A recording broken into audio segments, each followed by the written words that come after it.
Sesuai dengan data Dinas Sosial Banjarmasin yang dimiliki Pusdatin, ada selisih data orang miskin yang dimiliki PT Air Minum Banjarmasin yang masuk dalam kategori A1 maupun A2, dan juga data di PT Perusahaan Listrik Negara yang dinyatakan miskin karena masuk KWH-nya 450 sampai 990, sehingga Dinas Sosial Banjarmasin pun turun ke lapangan melakukan klarifikasi pada warga.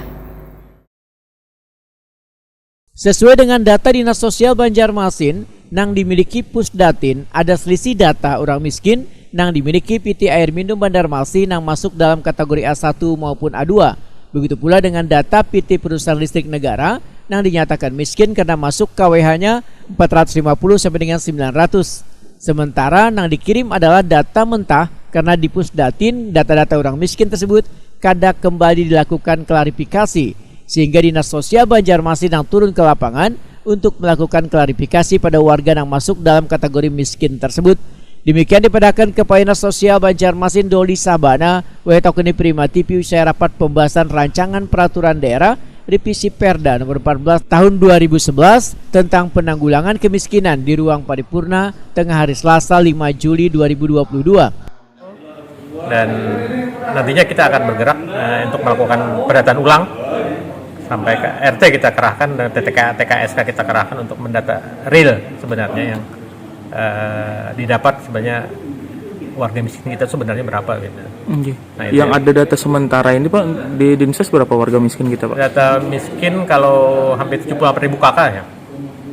Hampir 146 warga 46.000. Nah, itu yang tadi kan beda dengan PLN, PLN kan indikatornya yang memakai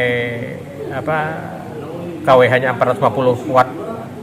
Nah, itu kan kalau yang PDAM yang A1 A2 yang MBR itu, jadi ini yang masih kita sinkronkan dengan termasuk dengan CAPE, kita sinkronkan. CAPE ini kan tidak bisa kita masuk karena mungkin lebih banyak lagi karena orang yang pindah karena melapor itu kan di CAPE. Kalau kita kan ada laporan, kita langsung kita verifikasi ke lapangan, kita laporkan ke Kemensos ada lagi data dari kesehatan kan ya, orang-orang BPJS yang kada mampu itu masuk lagi, nambah lagi itu di situ. Makanya ini kita akan lakukan verifikasi langsung ke lapangan dengan tim untuk kepastian data.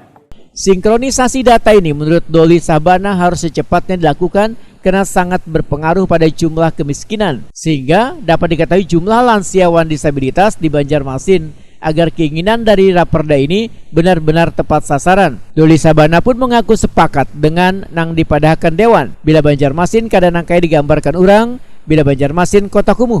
Walaupun demikian tingkat kemiskinannya, ujar Doli Sabana, masih bisa diminimalisir.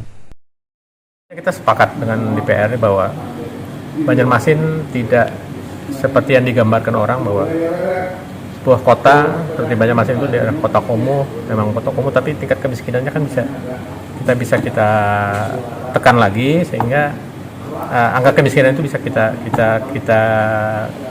minimalisir untuk tingkatannya. Jadi bisa lebih kita tekan lagi sehingga jumlah warga miskin itu bisa kita grow up supaya mereka bisa bangkit seperti itu.